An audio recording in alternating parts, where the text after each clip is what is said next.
amount of courage, and it takes enormous faith on one hand to kind of be ready to want to make that leap into the unknown. I mean, we don't know what's there, you know. Initially, we're surrendering to the unknown. We may have certain concepts of it, but we can't say that we know what that is. Otherwise, we would know it and we'd be there. So, yeah, and we're not practiced. I think ultimately we're not practiced in not paying attention to the story.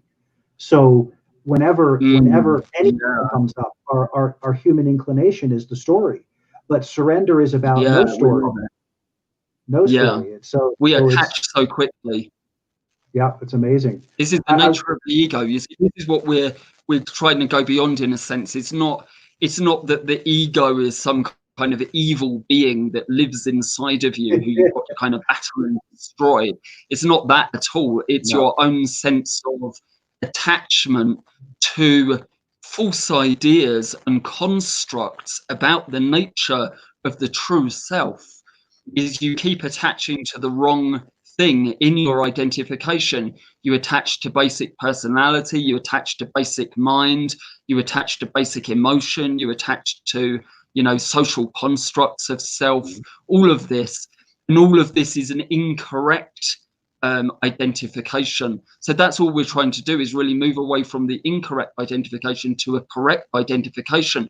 But in order to do that, we have to let go of the false identification, else we're never going to get to the truth. And for most people, they're so heavily invested in the identification that is going to become a painful process, or appear to be a painful process for them. Yeah, I think that's a very valid point. It's I know from my personal experience, that what you spoke of in that sort of, we don't know what's on the other side, that becomes true. I found at every juncture that you choose, meaning, so I would have experiences where even going into ceremony, where something would show up, my mind would throw up something. And the next thing I know, I'm already in the I'm in the thought bubble, and I'm in this whole construct that the mind has created, and I have no idea what it's going to feel like to not go there, to not have that thought. And if I let it go, am I somehow losing a part of myself? Am I sacrificing something weird? And the faith that you just got to sit there and objectify that and go, my choice is to surrender. I don't know where it's taking me, but my choice is to surrender and let that energy. But the cool thing is that you have the moment of being able to see the energy leave when you do that, when you've done, like you said, when you've worked the ground. I want to cycle back real quick, if you don't mind, because I want to touch on what you talked about with the first chakra at the base, and I think you said the heart and the back of it and the pillow. The energies that are tangled there, the karmic energies, just so that the listeners are clear, these are not karmic energies that happen. They can be within the context of this lifetime, but I'm assuming they are the energies that we brought with us through and bring with us through the course of all of our experiences, and that we're here now physically. So these energies are an accumulation. That is the understanding within the traditions. Yes, there is an accumulation, not just a single lifetime's activity. But of course, that also plays into it. You know, that's not there, but yes, it's definitely over a very long period of time. And of course, because most people have never heard of these sort of technologies or these systems, then of course they've never done anything about that. So they get more and more tangled lifetime to lifetime. So would you say then that the approach to surrender is not much different than the approach to Kundalini, in the sense that just like Kundalini, I mean, you can go at Kundalini the same way. You can go take yoga classes and, you know, start to pound your way in, and you might break something free and go crazy, or you might not, or, you know, but when you were talking about it, I thought, so you got to come at this with the same reverence or the same appreciation that you would if you were wanting to open or stimulate Kundalini, or is surrender an aspect of that process as well? Gosh, it's a very interesting question, Jim. I Wow. think that there's actually a great deal of relationship between all of that. uh, Yeah. I think so. We Kundalini, very misunderstood subject, very mysterious subject. Perhaps certain people out in the audience have a certain understanding of what that is. So perhaps my own understanding of it is it may be a little bit different from that. But I would say really they're the same in the sense that actually what you're surrendering to in both cases is the divine, called by any other name. I think Mm. that actually it happens to be feminine in nature. That just happens to be what the divine reality in the experiential sphere is the feminine aspect of divinity. And therefore, when we surrender to the deep self, we're surrendering to the goddess energy, to the feminine aspect of creation. We're therefore also surrendering to Kundalini itself, because they are identical. They're one and the same thing. Yeah, she has a very strange kind of phenomenological arising, in all of the very strange, freaky stuff that happens in Kundalini manifestations. But in its full manifestation, it's a kind of a surrender of the Atman to the Brahman. It's a surrender of the small self to the big self. It's a surrender of the human identity to its divine identity, ultimately. And it just so happens that the full flourishing of divine identity in a human being, in a physical body, on Earth, the planet, happens to be the manifestation of Kundalini. You realize yourself as the primal goddess. That is the realization of full surrender. Mm. That's all very esoteric, but that happens to be how it is. That's amazing. We're going to take a quick break, Paul. I'm going to plug my book for a minute. This is a good place to let people digest that. And we're going to come back in 1 minute, so bear with us. Hello, everyone. Jim Case here with the Science of Transformation and Adventures in Truth podcast. I am super excited to tell you about my new book, Fear is a Choice, Unraveling the Illusion of Our Separation from Love. This book is a deep dive into the evolution of fear in our human experience. I truly believe this book will change your life. When you read it and integrate it and apply this new understanding of what fear is and how it works, how it's used, you see that fear truly is a choice, whether we're using it consciously or unconsciously. And that awareness will create quantum change in your life, and the freedom that you can experience is extraordinary. Head over to www.adventuresintruth.com and sign up for pre-sales and getting information about the distribution of the book. I'm excited to share it with you, as well as some excerpts going into the future. And thank you for being part of the Science of Transformation family and Adventures in Truth. Have an amazing day. Woohoo! And we're back for a quick minute here. So I would love, and maybe we can do this at another time, maybe we can have a conversation about Kundalini in and of itself, because I know that is just a crazy conversation and a very deep one. I'd like to kind of direct the conversation just for a minute into this of helping people to understand what's happening in your energy when you surrender. Not as a way of manufacturing it, but as an understanding of the outcome. And you touched on it a little bit when we talked about the unraveling of those karmic energies and the impact that can have on. I know for me that at various points in my experience where big pieces of energy have broken free, the transformation that occurs in the moment is spectacular. And not even to mention what goes on into the future when you continue to when you realize that you no longer are carrying that baggage or that piece of heavy energy, the quantum change it makes in your field and your experience. I would love to dive into that for just a minute, because I think it really is important for people to understand how important and significant and necessary moving toward this process is in each of our own aspects of evolution. I don't know if I brought that home well. Yeah, right. I think that actually, I think ultimately what happens to our energy when we surrender is it evolves strangely. I think that it on one hand it evolves, and on another hand it dissolves into emptiness. Um, you know, it sort of isn't going anywhere particularly.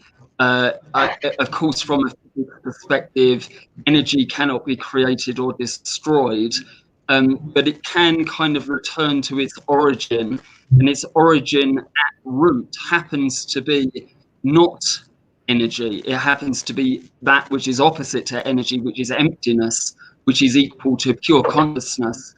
I think that it tends to dissolve into that and just become kind of, one with its source once again, ultimately. Of course, it can go into other places occasionally. I mean, of course, letting go of one part of the body, pain, for example, might shift over to another part of body pain. So it doesn't go into emptiness kind of automatically, but at its highest level of surrender, it equals to dissolution of the energy field. It is constricting whatever energy was contained within it. It's a releasing and a relaxing and a letting go into emptiness, into spaciousness, into nothingness. Ultimately, actually nothingness isn't a very good term, to be honest. Emptiness is a better term. It gives it a more kind of space-like feeling. When you think about emptiness, you think about vast open plains and spaces, and that's a little bit more how it is. It's a freedom rather than a lack. I like that. I was remembering, and I don't know if you specifically remember this, but I remember it in one of the ceremonies. The when for me that process was unfolding. I remembered that you said at one point, and I don't know how I captured it because I was so in the process for myself, but I remembered you saying to the group that what they were observing was claiming parts of my power that had been somehow, and I'm adding words now because you said it very concisely, but it was this idea that as that energy releases, you're really claiming, you're almost as if, because for me, I was having these experiences of beings, like apparently beings that I had been in previous incarnations that were showing up and were reintegrating into my experience. That's what it was. They were reintegrating, and they were powerful energies. But I remembered you saying that was, and that to me was, I think, a part of what felt like the surrender was just allowing that reintegration of self that I didn't know I didn't have. But once I had it, the change was like crazy good. I mean, it was like night and day to how I experienced my own energy, how I experienced my own field just within me. How it was experienced outside of myself, I can't say. But I think again, there are various levels of surrender. Once we've surrendered the fixity of the personality that we've brought into this life, when we realize that there may be something beyond that and that we can allow whatever that may be to start to come through, of course, all kinds of phenomena are going to arise, from an awareness of other lives to psychic abilities to getting in touch with the animus or the anima, all kinds of different kind of levels of a reintegration of the deeper aspects of the self with the more conscious aspects of self. And I think then there is still that step beyond the known. And the known may be that also inclusively. It may be all your other lives. It may be all your psychic abilities and all of that kind of stuff. All of it is still something to go beyond. Everything known, whatever that may be, to step outside of all of that and to let go into that is that higher level. But I think we also need to understand this ability of being able to surrender to this moment fully and completely. Not to put it in some faraway space, but actually, to understand, yeah, we can give ourselves over to our own nervous system. We can give ourselves over to our own mind. We can give ourselves over to whatever energy we're kind of feeling or sensing in the moment in that kind of meditative way, and use this as a training tool for those higher stages of leaping into death or into, the enlightened condition. Mm. So I love, not love, that's probably a strong word for how it feels. What you were saying in one, you pass a threshold, and it's just like every teaching anywhere that I've seen is that there is another threshold somewhere, and Yeah. we're called to the next threshold, and then we're called to the next threshold, and that even the threshold, the threshold that I got to experience in my own personal journey led to this new threshold that you went, part of you goes, what? I thought I got there. And then you go, no, yeah, you did. You got there, and now there's there. And there isn't really there, but that's a whole other. Yeah, exactly. The universe is evolving. The divine energy of the universe is evolving. So, there's no end to the growth. There's no end to the evolution.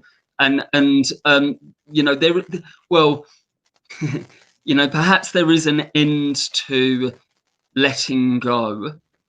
I think that is an attainable state, that one is able to attain for oneself, this being beyond state. But in the beyond, there's still growth, there's still evolution, there's still transformation. But it isn't taken so personally. It's recognized as an activity of the whole and not of the individual any longer. Yeah, that's a fascinating aspect of it, and another piece that we could spend a long time talking about, because that shift is really quite remarkable. And for me, it was very pronounced because it was something that I felt challenged by for much of my life, is the difference between the self experience and the world, or the larger experience, the not self experience, and that. This is the crux.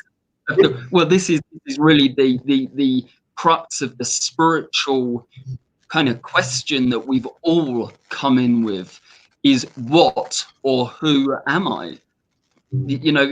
All practice in a sense can be reduced to this single question, and it just goes into, well, we think we know what we are, but spiritual reality points towards something else, so we kind of let go of what we think we are in order to move to that. That this is essential. Who am I? What am I?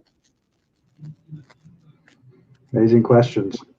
Yeah, we could, yeah, it's good stuff.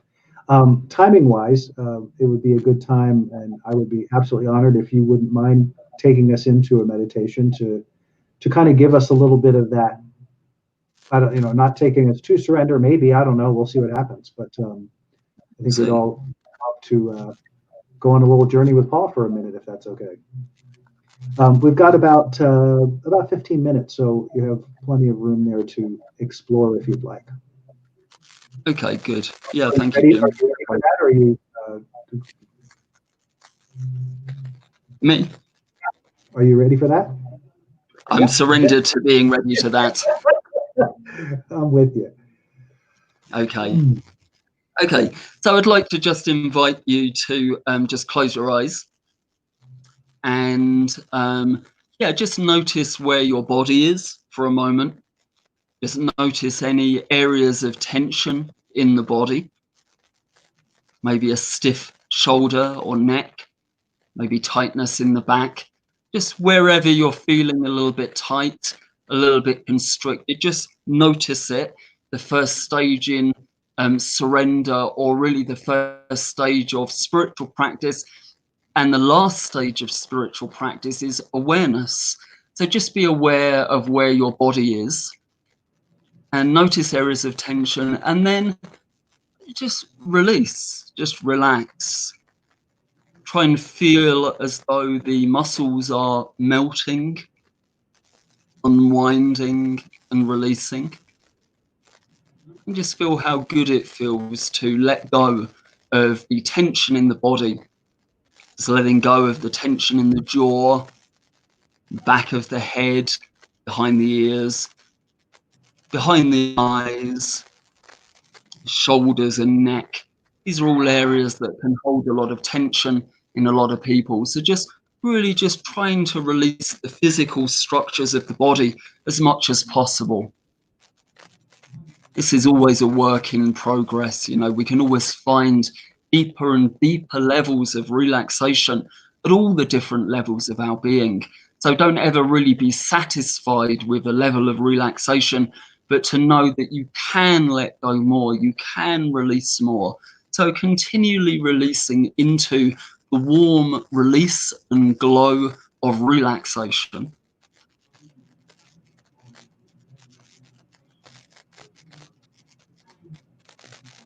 We'll just let the breath be. We won't worry too much about the breath. We won't try and change it at all. And even actually, we're not really going to bring a focus to the breath. Sometimes that can create a kind of like almost an agitation. By bringing a little bit too much awareness to the breath, it can make the breath go a little bit erratic, in fact. So just ignore the breath. Don't pay it any mind. Become aware of the mind itself and any chattering, any verbal dialogue in the mind, any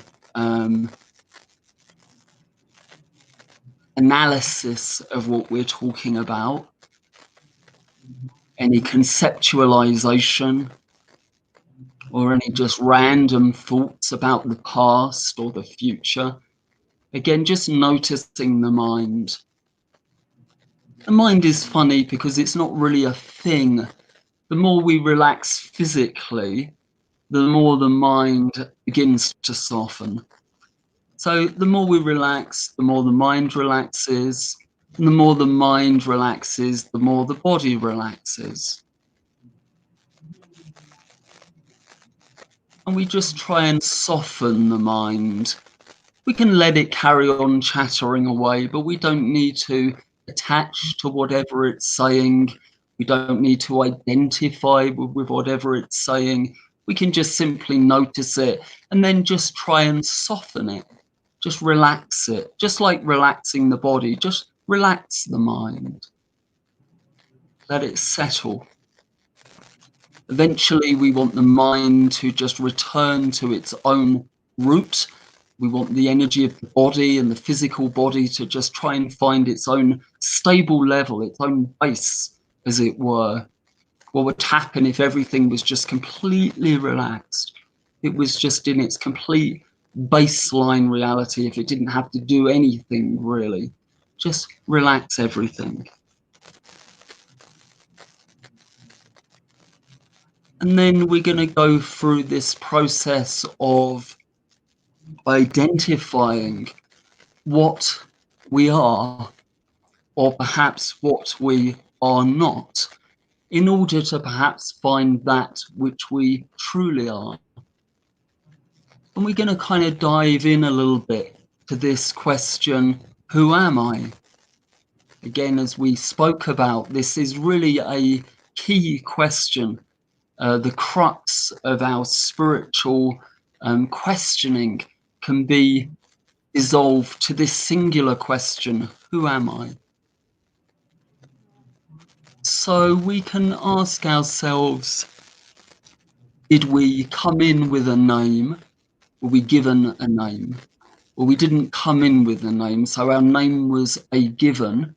We can't really say that we are our name. We have to be something beyond that because we existed before that. So we don't really want to identify with our name so much.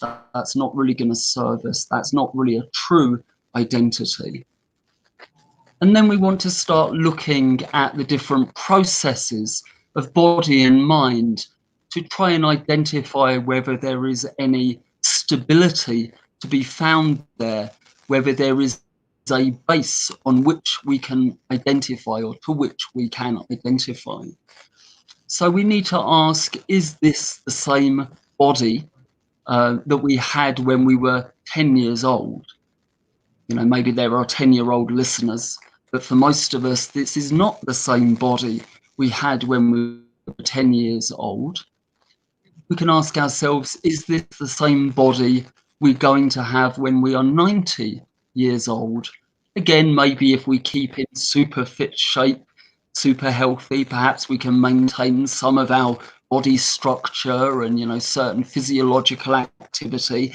But we do kind of understand that actually we're not going to be the same physically when we're 90 as when we were 10 or as we are now. So we don't really want to identify with the body. We don't want to say the body is who I am, because it's a transitory thing. It's a transformative thing.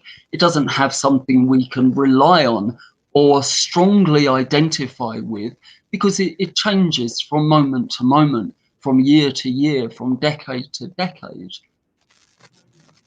Likewise, we want to ask whether or not we can identify or should identify with the mental activity. And of course, we know from our own experience of observing the mind that the mind is crazy, that the mind is all over the place, and that it thinks a million different thoughts at a million miles per hour. So there's nothing really solid to be found there. It's true that we may have certain recurring thoughts, but we don't really want to create an identification and say this thought equals me, or even the stream of consciousness within my mind. We don't really want to say this is me, because you are not really in control of it. You don't know its origin, you don't know its root, and you're not really thinking the thoughts. The thoughts are just occurring. Anyone who's ever meditated realizes the mind does its own thing. Even when you're wanting to sit quietly with yourself, the mind is still very active. It goes on and, talking to itself essentially. And you pay it no mind and it kind of quietens down, or it maybe is verbalizing in the background of your experience. But it's not you, it's not who you are. So we can surrender the notion of I am my body. We can surrender the notion I am my mind. Likewise, our emotional body, the waving of our emotions from moment to moment in some cases. Perhaps some of us have more stability in the emotional body and we feel a certain way for longer periods of time. However, all of us are unstable on an emotional level. We're all susceptible to fits of anger and rage and jealousy, and the more positive emotional activity, which also just comes, love strikes like lightning. We can't say whence or where it comes from. We don't choose to fall in love. We don't choose to hate. These emotions are flowing through whatever this field of energy is. So we can surrender the idea that we are our emotions, or that we are identified with our emotions. So you can see how we're beginning to surrender and let go of very deeply held conditioning about who and what we are. Likewise, of course, our personality is actually really constructed via the emotional body, the mental activity, the way that we feel physiologically and physically on a day-to-day basis, as well as all of our beliefs and conditions, desires, likes and dislikes, etc. But all of these things, if we analyze them, are conditional. All of them are conditional. None of them equal innate being. So actually we can go beyond personality. We know that we change from day to day. Sometimes we wake up and we say we don't feel like ourselves. Who do you feel like then? It's a changeable feast. We can let go of that. We can surrender that. So who are we when we surrender all of the deeply held conditioning we've held about the nature of ourself? And once we encounter that energy, that spaciousness, that emptiness, that sense of the unknown, We want to make a leap in a conscious fashion into that emptiness, into that spaciousness, into that unknown energy. Just melt there, melt into the unknown. Just let go.